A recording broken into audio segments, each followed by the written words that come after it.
Hello and welcome to the Addicts Anonymous podcast. I'm your host, Jim Rochelle. Today's episode 264, and we're going to be interviewing Johnny. How you doing, Johnny? Hey, Jim. All How's good everything today. going today? Everything's going well so far. So you're joining us from Ireland, huh? Yeah, sure am. Cork, County Cork, Southern Ireland. Southern Ireland. About as far south as you can get. Okay. How's the weather there today? We have a good day today. It Good hasn't day been so today? great the last few weeks, yeah, but today's good. That's It's good. nice. All right, so let's get started here. First question that I ask everybody, tell me about your childhood and growing up. How was that for you? I had I'm from a very big family. There's 12 kids. Wow. Um, yeah, I have 9 sisters, 2 brothers. Um, and I had a pretty good childhood. How big was the house you grew up in? It wasn't big. I mean, 3 bedrooms. We didn't have an awful lot, but we were happy. Um, my parents did the very best they could, with so many of us. Um, but I was always well looked after. I always had food in my belly, that I had clothes on my back, so I couldn't have complained that way.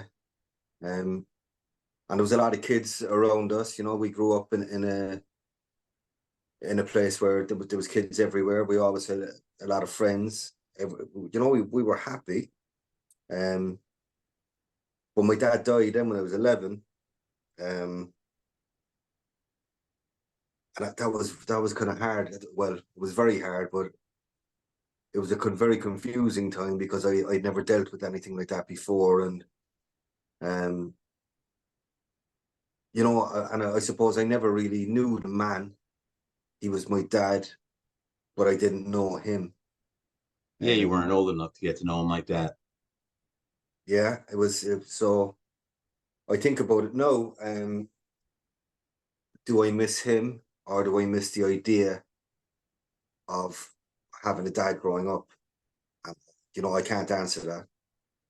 I genuinely can't answer it. Um, and in the house there was always my dad drank and he gambled. Um, I wouldn't say he was a problem drinker, but he did like it. Um, How often would he drink? he would drink he would definitely, for a while, he definitely drank 5 out of 7 days. That's what I remember. I mean, I don't want to put a lie on the man, but that's what I remember. Um, but it didn't cause me too many problems, me personally, and I can only speak for me. Um, but when you grow up and you're from a huge family and you don't have an awful lot, and my dad was very short, and the strangest things made me kind of ashamed. Um, like I was ashamed that we were from a housing estate that there wasn't a lot of money. I was ashamed that I was from a huge family. All these things sound very strange, but I was ashamed that my dad was short, and then I was ashamed that my dad was dead. Um, very, very kind of strange feelings for a young boy. Yeah, Um, exactly. It's a lot of negative feelings. yeah, always negative. Like where, and I growing up in the 80s here, nobody had anything.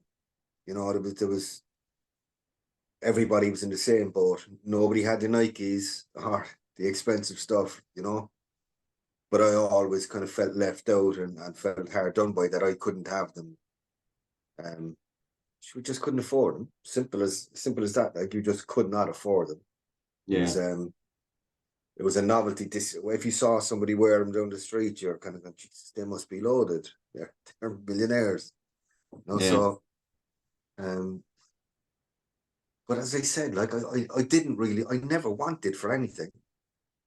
I didn't, and like my older siblings were all fantastic. They're lovely people. Like all looked out for me. Um, so there was a huge amount of love in the house. Yeah, we fought from time to time, and like any family, any siblings always get in arguments. Um, but there was never anything too serious until later in life, you know. Like my younger brother, I haven't spoken to really for about 17 years. Um, but everybody else I get on with. I mean, 11 out of 12 isn't bad, you know. No, you could take that. That's a lot of kids. You must have some family reunion. Like, do you guys get together during the holidays and stuff? We get together fairly often, actually. I mean, there was a barbecue just yesterday in my sister's house. No, I couldn't make it, but one of my sisters had a barbecue. And there was quite a lot there, and you know, they all get on. They all have a few drinks and a laugh, and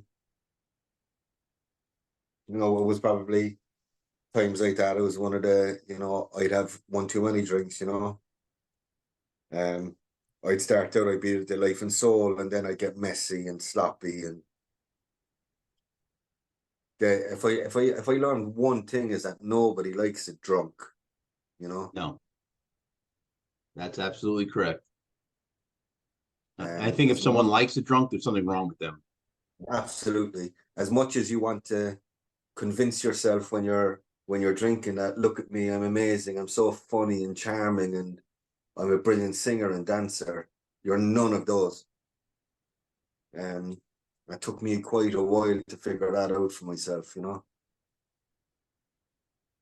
It's a shame, really, that I wasted so much time. Like, and then on top of that, then I'm a compulsive gambler as well. Oh, are you? Um, yeah. So I'm an alcoholic and I'm a compulsive gambler. So here, um, every single town and village will have their pub, and right next door will be the bookies. You know, Really? it's yeah. So they go hand in hand, you know. And it's very difficult to avoid. Um, so I grew up, well, like, as I said earlier, my dad was a gambler. And I despised horse racing because it would be on every Saturday when, you know, Saturday is cartoon day. So how am I supposed to watch the cartoons if there's horse racing on the TV? But then if I got a bit of involvement in the horse racing, that all changed. So if he had his bet and there was a small bet from me, I loved it then. It was very different. And I got the bug for it. And it took on. I was very young then. I was 6 or 7 years old, and you know. Um, but again, then I didn't have any money myself, so it wasn't a problem, you know. But it was as I got a little bit older and I started to, you know, your pocket money, and it all went over the counter to bookies. And I thought I was an expert. You know, you get a big win and you think, why isn't everybody doing this? This is so easy. You know, I'm going to be a professional. I'm going to move to Vegas. I'm going to be a millionaire in 2 weeks. Um, and I'm just going to be a massive success. But sure, Jesus, that's a pipe dream. You know, nobody does that. But a lot of gamblers think that way. Um, just, I suppose, it's my addictive personality. You get into it. I suppose, like, my son has a Nintendo Switch, and I could sit down and play Super Mario, and he goes to bed, and I continue playing it. I can't put it down. You know, it's anything at all, and I get stuck with it, and I get just caught up, completely caught up. But you sit down, you play Super Mario Brothers for a few hours, it's not going to change your life or anybody around you. But if you're caught up with gambling and drinking, yeah, it's carnage. I mean, the collateral damage is through the roof. Then you know. Yeah, the thing about gambling also is it's just it happens so quickly. You could lose everything in the snap of a finger. Exactly, Jim. Like if you're walking down the street and you've got a few drinks in you, someone knows that you've got a few drinks in you. Yeah. But you could lose the price of a car and you've got that same look on your face and nobody knows any different, you know. How are you today, John? I'm great. I'm great. I have lost all my money, but I'm not going to tell you that. And it's addiction besides the fact that obviously awful for our health and mental health, but it's exhausting trying to keep up the facade and the lie the whole time. It's just exhausting. It's there's no sleep. You're constantly second guessing yourself on who do I tell that lie to, and how can I change this lie, and and it's never ending until you're caught, and then you have to start it all again because you don't stop. You don't stop the destruction. You keep going, and then you start to lie again, and that kept going with me for years and years and years. And I had like that, I'd lie, and I could come up with a lie at the drop of a hat, no problem, and it would be an intricate story that I started to almost believe myself. Yeah. So you started Mad. young with the gambling, around 6 or 7, you said, right? Yeah. What was the first time you ever tried alcohol? Um, it would have been, I'd say it about 13 or 14, maybe. Who was it with? Who'd you Um, do it with? just a few of my friends. Okay. I mean, it always appealed because I'll tell you, it's here everything revolves around the pub here. No, maybe not so much.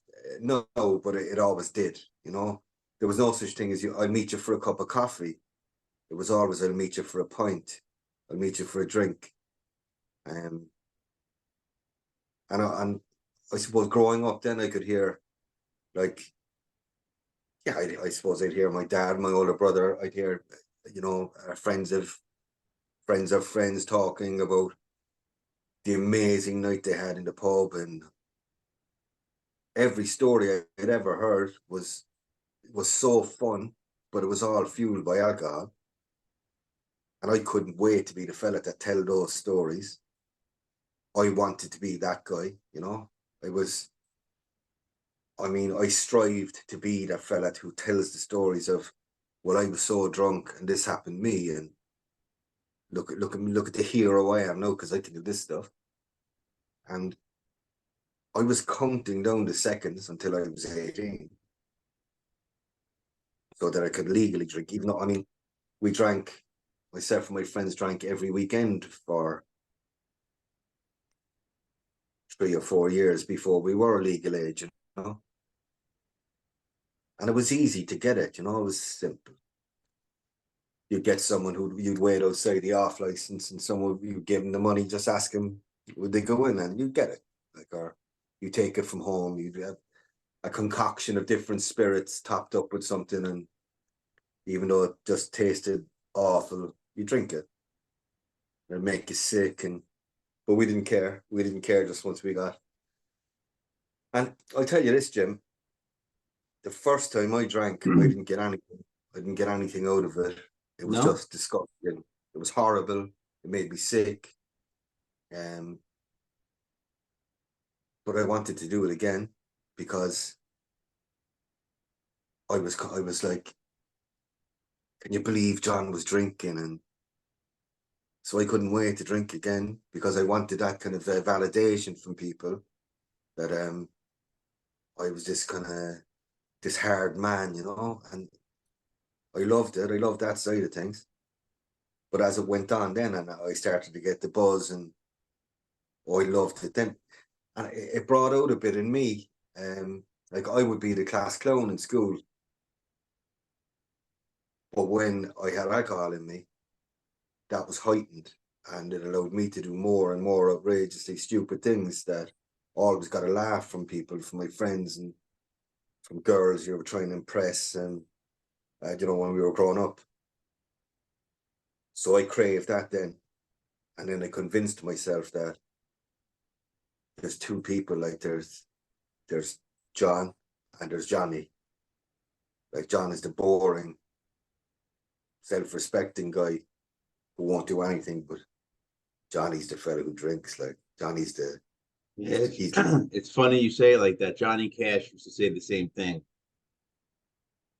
There was well, John, and then there was Johnny. yeah, but that's exactly, I'm Johnny.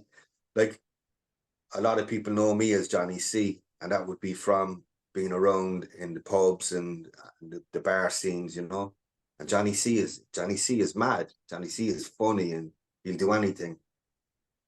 Um, and I embraced it. I did. I absolutely embraced it. I'm kind of embarrassed to say it, but oh, I reveled. I loved it. I loved being him. Because I could walk in and people were kind of waiting for what would he say or what would he do, like. And I loved it. I just that attention I got was incredible, you know. Um, they were my audience. They weren't my friends. They were my audience. That's how I treated people. And then you know, you do crazier and crazier things, and you get in trouble, and you're in the back of a police car, and going, Jesus, how am I in here again? You know, What kind of things did you get arrested for? streaking, you know, running over the tops of cars, you know, just drunken, disorderly, fighting, just stupid things, you know, that I would never do sober, never even come close to it. I was, I had a bit of a smart mouth, right? But the way I spoke when I was drunk was far beyond anything I would ever say when I was sober. It just got, I mean, I used to think, or I used to say, oh, I'll say what everybody else is thinking. But it wasn't. I was just making excuses to be obnoxious, like, really hurt people. I hurt people with my words, you know, for cheap laughs, you know, picking on people's appearance. And it's, you know, with your friends, you can pretty much say anything you want to each other, right? Yeah. And I think here, anyway, certainly, I mean, if you're, it's we call it, it's a slagging, we call it, right? So you're my friend, I can say anything in the world to you, and you will take it in good faith, in good humor. But I said things to complete strangers, and out of the blue, that they were like, geez, I'm only out for a drink, and this fella's coming up saying these incredible, awful things, hurtful things to me. And my excuse was, Jesus, why don't you just take a joke, lighten up here, have a small bit of humor. And it's looking back, no, it's only since I've been in recovery that I'm looking back thinking, how could you ever have thought that it was acceptable to say this stuff? But It's amazing when we look back and we're sober, the shit we did when we were drunk. oh Christ, man, you know, it's and I know, no, I can blame it. I can blame alcohol for a lot of stuff, a lot of my behaviors. But my decision, every decision I made was influenced by my addictions. Everything, from what side of the street I walked on to the clothes I wore, were all influenced by alcohol or gambling. And like, I look at it now, and like my wife now will still, and rightly so, will still question if I told her today was Sunday, she would double check it. And I can understand. I can absolutely understand, because, and not just my wife, everybody. Because I told some, like, I'm so full of shit. Like, it was incredible, incredible, you know. And it's embarrassing. It is embarrassing that I came up with so much stuff for, you know, Jim. I've often said this, that you'll do anything for your friends, you know. Yeah. But my addictions are my best friends, and I would protect them at any cost. So there were times if that I did something stupid with booze in me, and I would take full responsibility, but do not blame the booze. That was my attitude. Don't you dare blame the booze. Because if I took responsibility, then the booze was safe for another week. I could go back to it. But as soon as I admitted that maybe that was the problem, there's no going back. Everybody would watch me from then on. So I had to protect it. I had to look at it as my best friend. You'd lie down in traffic for your best friend. And that's the way I had to look at it. And it's the way I did look at it, and I always protected it. I try to explain that to people who aren't in addiction, to normal people. Yeah. And just don't get it. It's I'd love to be able to just get inside someone's head and just say, this is it, this is how it happens, and this is why we do what we do.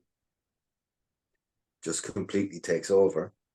And we end up, and there was plenty of times I hated myself.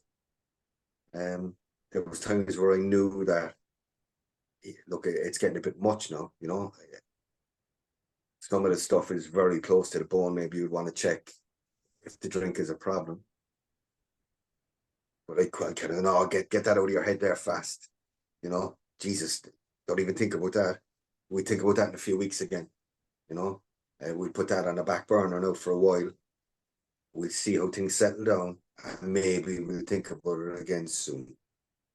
Because, just as I said, there was no going back if I admitted it. And it was still, even when I went to AA first, it was step one was the Jesus. Step one is just horrible. You know, to say that you are powerless is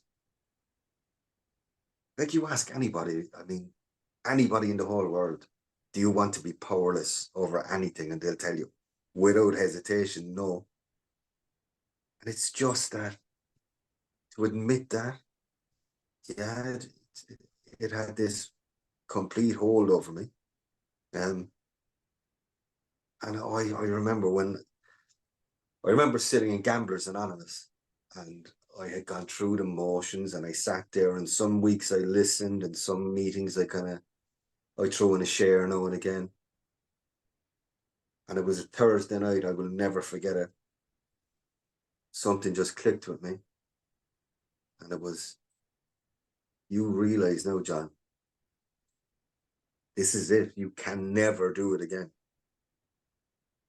If you gamble again, but it all falls down, everything comes tumbling down. I thought of it, and I said it, I think the following week, was that my life was like a kind of a Jenga block. That when all the blocks are there, it's solid, it's a nice structure, there's no problem with it. But if I did a bet, I had to take a block out. But if I did a bet, I had to tell a lie. So that was another block. But one lie turns into two lies. Before you know it, then the block is unstable and it crashes down.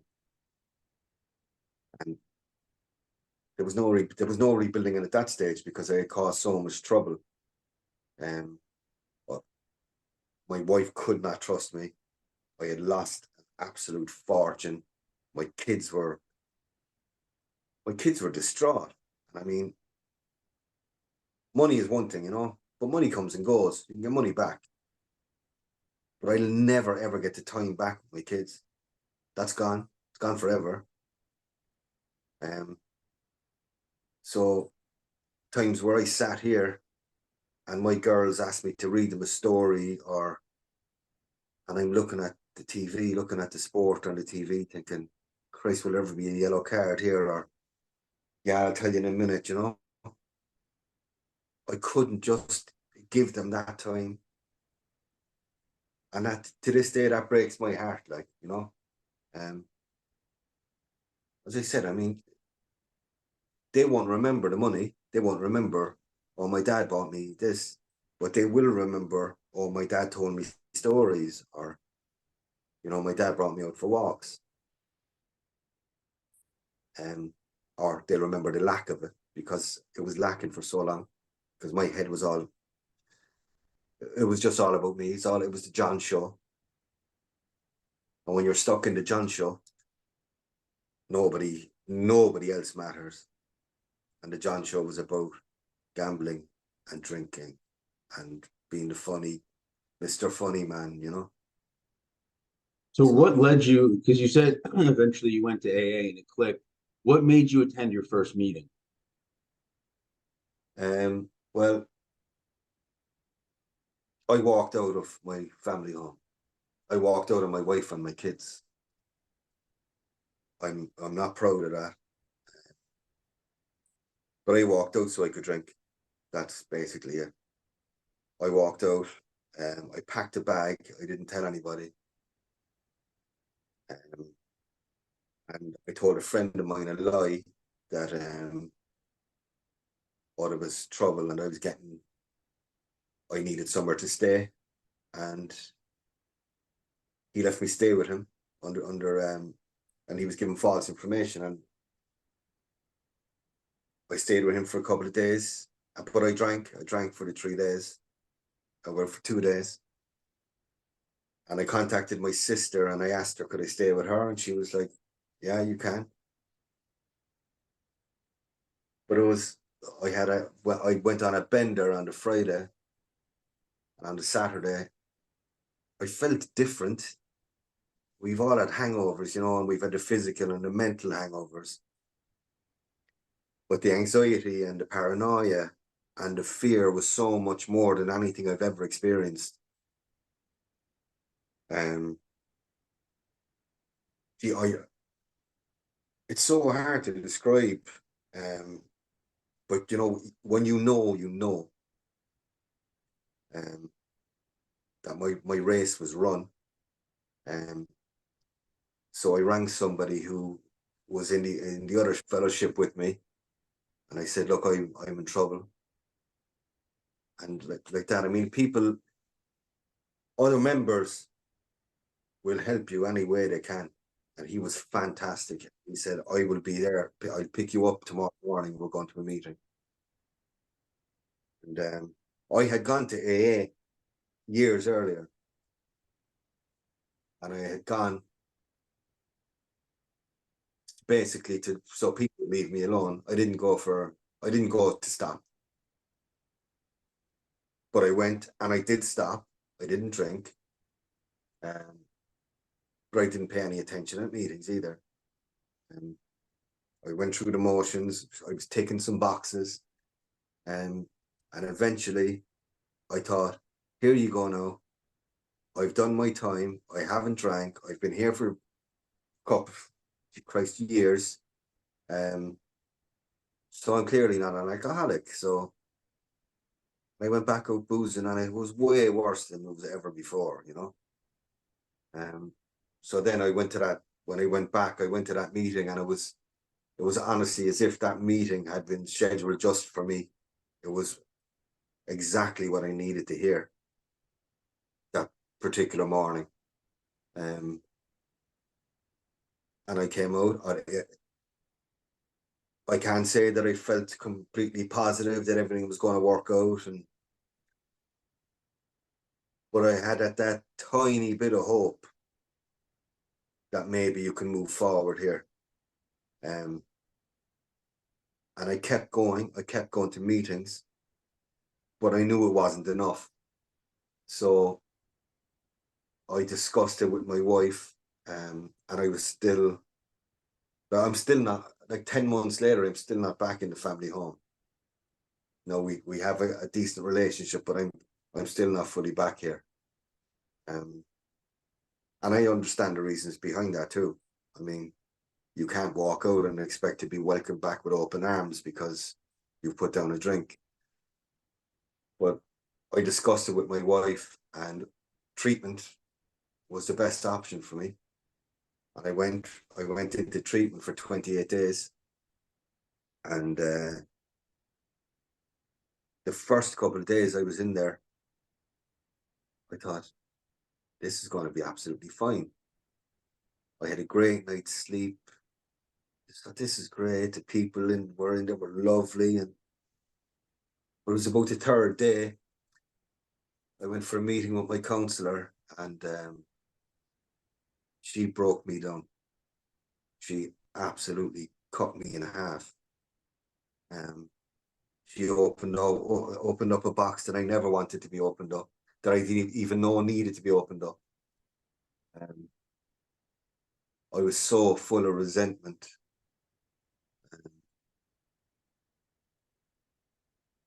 And anger.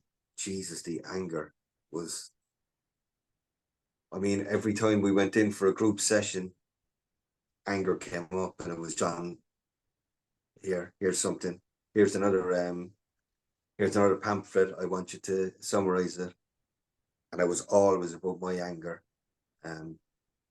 Because it was just built up. It was just fury for years and years and years. I blamed everybody for my problems. And I wasn't taking any ownership.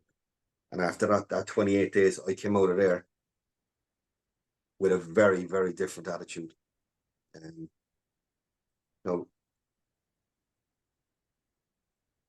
treatment isn't a cure. Treatment doesn't send you out in your merry way, flag, and here's a pin saying I completed treatment. I'm the best in the world. It far from it, because the world has continued while you were in treatment, and you come out and most people don't even know you were gone. And you come out and the world has continued, but you have to adjust. You have to adjust all your behaviors, and you have to change.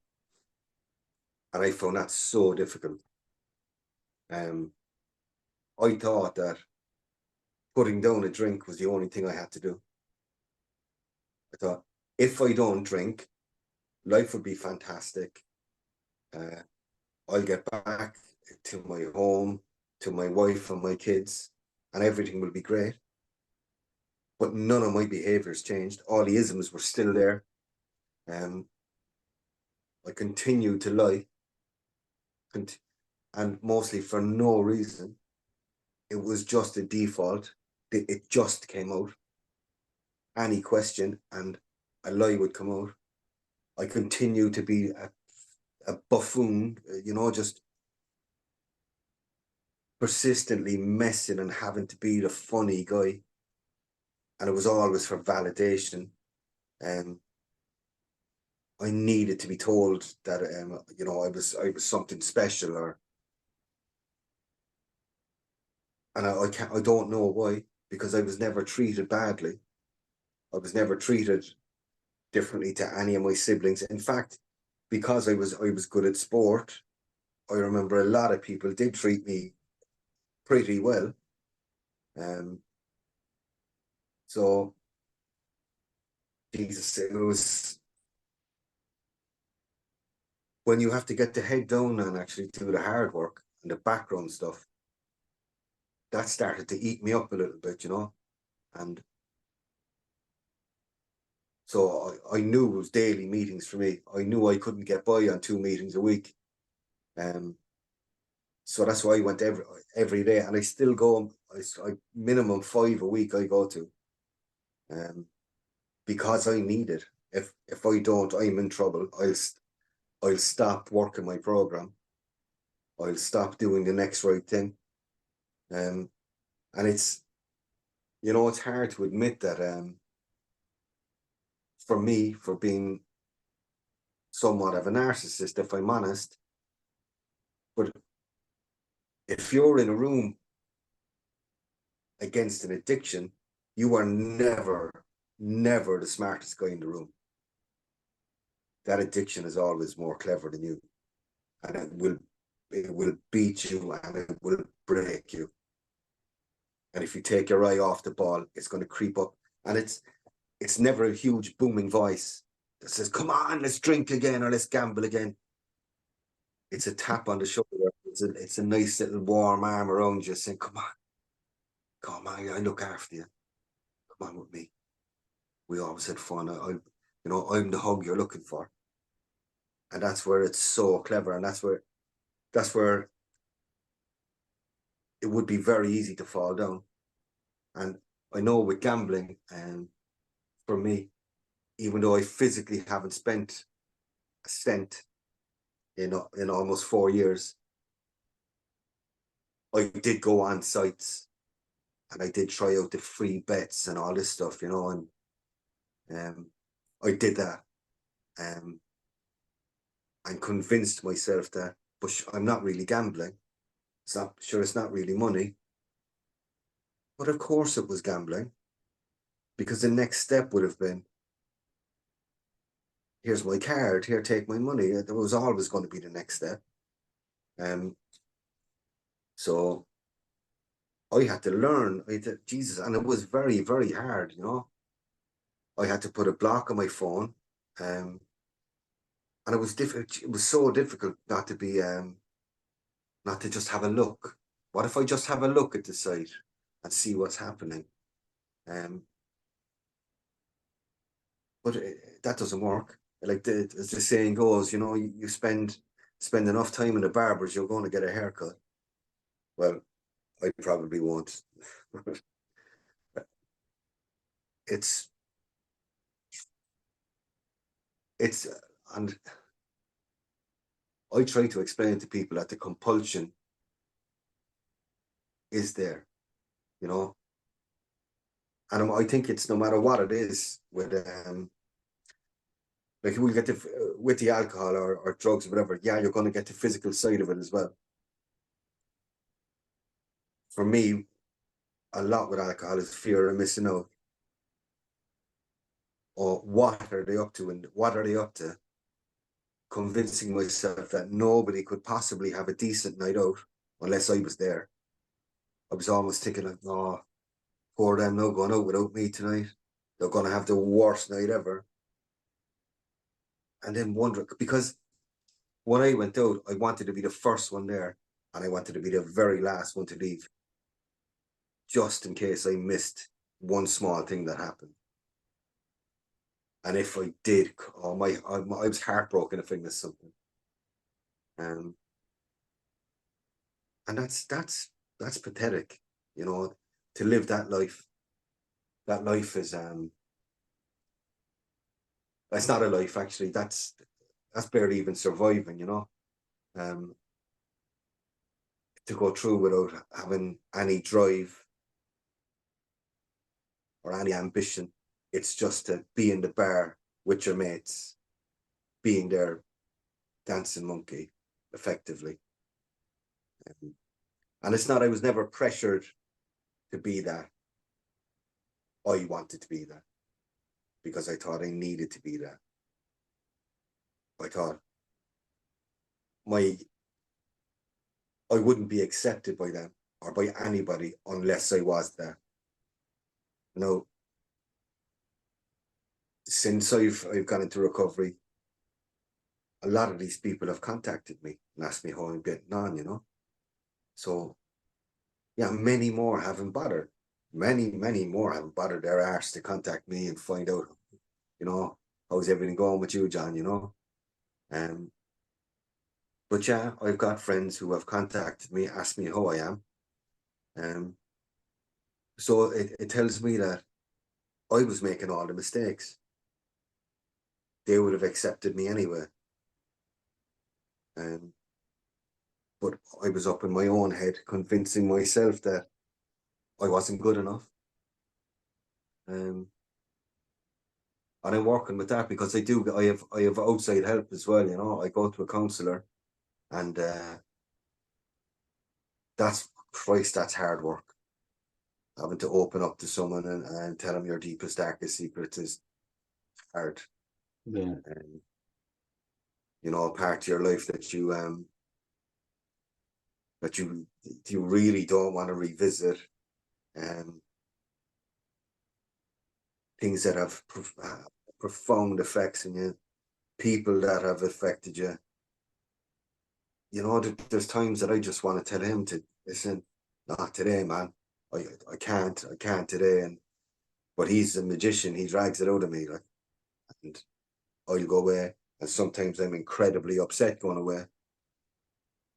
But for the most time, I will look back after my session with him and think, okay, yeah, I did the other that. Here's another step forward for me. And like Jim, it's again, that's not a perfect science either, you know. It's you can't go in and think he's gonna give you a tap on the back and everything's gonna miraculously disappear and all your woes are over, because they're not. Um I think I could be going to that man for 100 years and we'd still find stuff to talk about, because unfortunately with men and men in addiction, we hide so much about our addiction. We tend to hide everything else as well. Um so yeah, it's like the treatment center I went to taught me a lot about dealing with my emotions, just leaving things out. You know, it's that there's no shame in being upset, you know. Yeah, you can be angry too, but use it in the right way. Use your anger productively, as opposed to aggression. Um, and if you want to be upset, you be upset. I mean, if you need to cry, you cry. You know, it's no big deal. Yeah, maybe you're a 47-year-old man, but if something makes you sad, it makes you sad. Yep. And simple as. But for years, it's what do you mean? Make me sad? I'm too tough. No, no way. You know, bar watching movies with the kids that I just can't contain myself. And I'm in Sounds like peace. you've come a long way. Sounds like the support system you have has really played a big part in you being sober. Look, I've got people in AA that I'm very close to. That, and I say this to people all the time. Sometimes it's a text message. I'm not having a great day today, and you will get a call back. That's the way it works. That's the way the program works for me. Um, I can ring somebody any time of the day, no matter where they are, they'll pick up. I can talk to my wife and I could say, I'm having a bad day, and she will talk to me and she will listen. But nobody has all the answers. But sometimes it's just about having somebody to listen. Like, I was closed off. One of my sisters, basically, we had kind of a bit of an argument because I was closed off and I hadn't spoken about it. Um, until eventually it kind of came to a head, and I said, "Yeah, look, this is how I feel. I'm depressed a lot. Um, like my wife knew that a lot of the time I was feeling down. Um, but I still hadn't even spoken to her enough about it, you know. Um, but yeah, my sister will contact me pretty much daily now, um, and know I respond instead of sending her back a one-word reply, say, "Oh yeah, I'm grand, grand, fine," which is what I was doing. Um, you know, on the days that I didn't want to get out of the bed.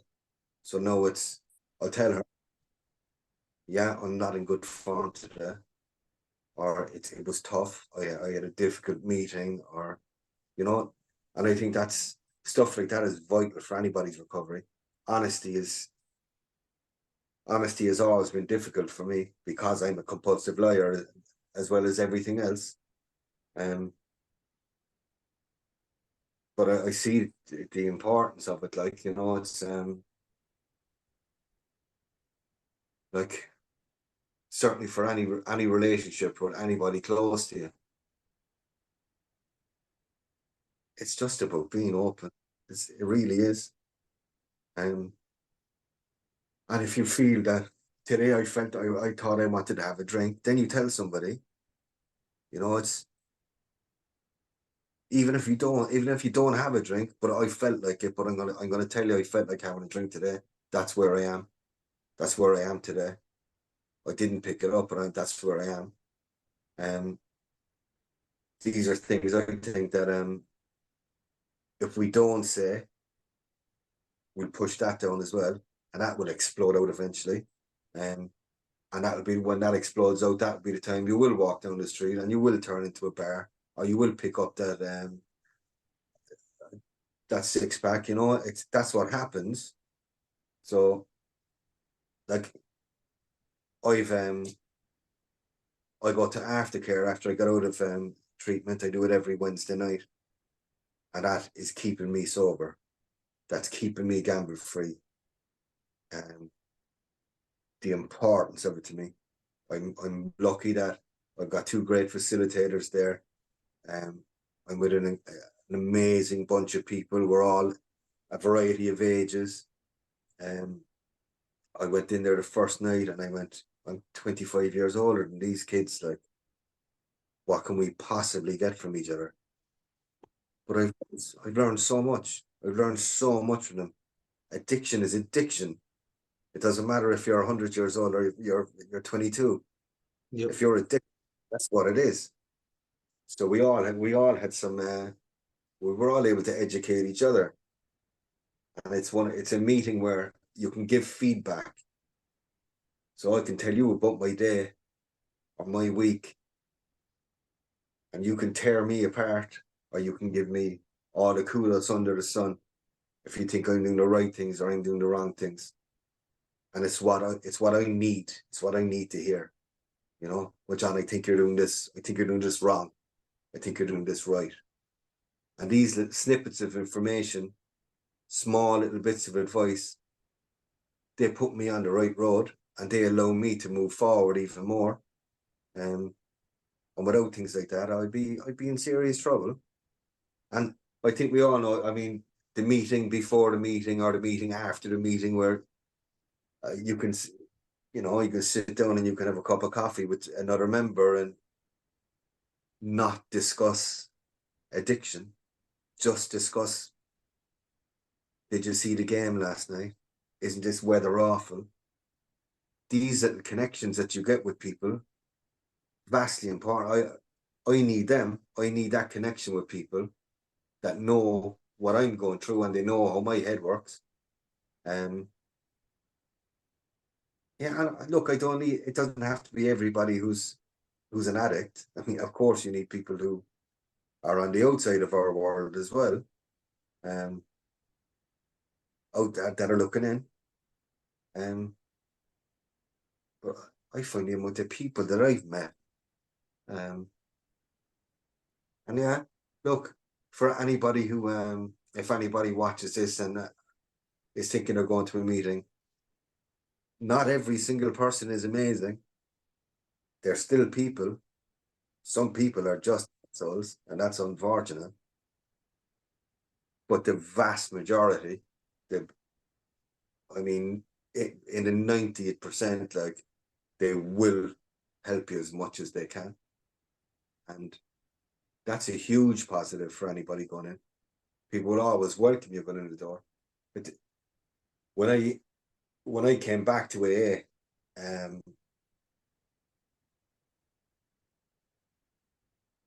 the amount of people that shook my hand, welcomed me back, told me I was doing the right thing, gave me their phone number, you know, call me anytime.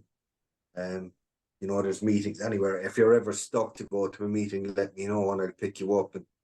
And it was all genuine. None of it was and I did it so many times. If I was out and I was drunk, ring me whenever you need me, you know. That was for my benefit. That wasn't for the other person. That was for my benefit to make me feel important. But if I tell somebody, no, take my number and call me if you need me, I mean it. I'm there. If you need me, I might give you the greatest of advice, but I will listen.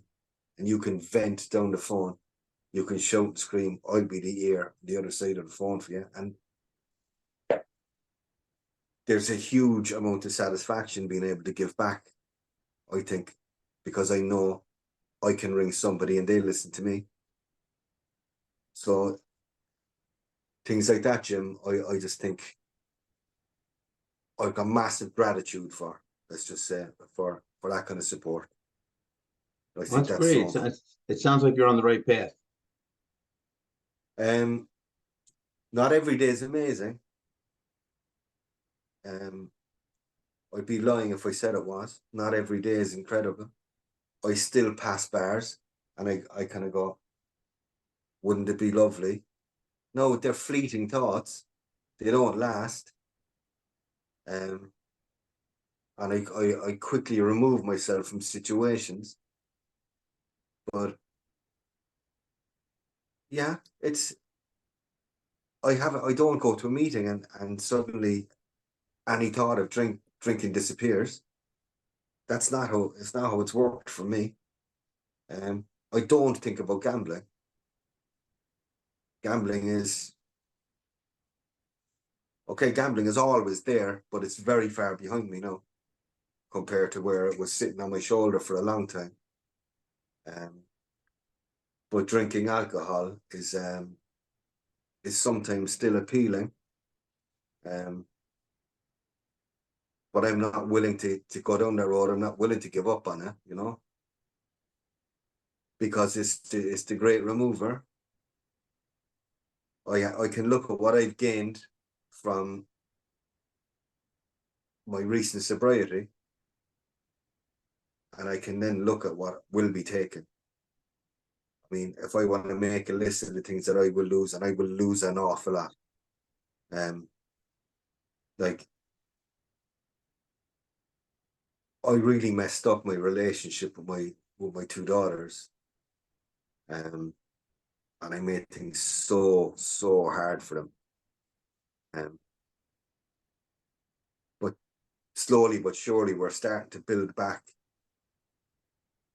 But if I put one spoonful of alcohol to my lips, that's all gone again. And it will be a near impossibility to build it back. So I'm just and you know what? I'm very grateful that they gave me a chance to kind of prove myself that, that I was willing to do it, that I was willing to do it for me. And that if I did it for me, they'd benefit. Um, so yeah, I did do it for me. I did do it. I did do it to improve my life, and that's why I do it. That's why I do meetings. That's why I'm doing this. Um, this will improve my life. If someone listens to it and watches it and gets something out of it, that's amazing, incredible. Um, and I'd love that. I'd love if someone got something from it. But I look at the amount of help that I've got from people, from listening to stories, and not always the war stories, but sometimes somebody who comes in and says, I've had a brilliant week. My week has been absolutely amazing. I was able to do this and this, and because they were sober.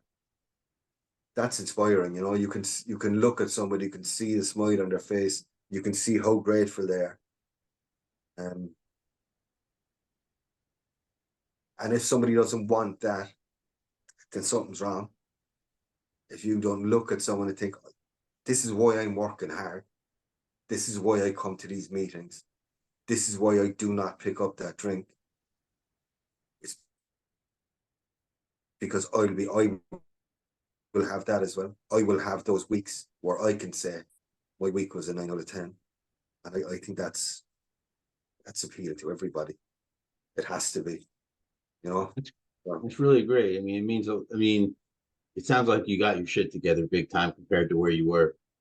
But let me ask you one last question. We're getting towards the end here. You've given a bunch already, but do you have any advice for people watching and listening? if people are watching and listening in recovery,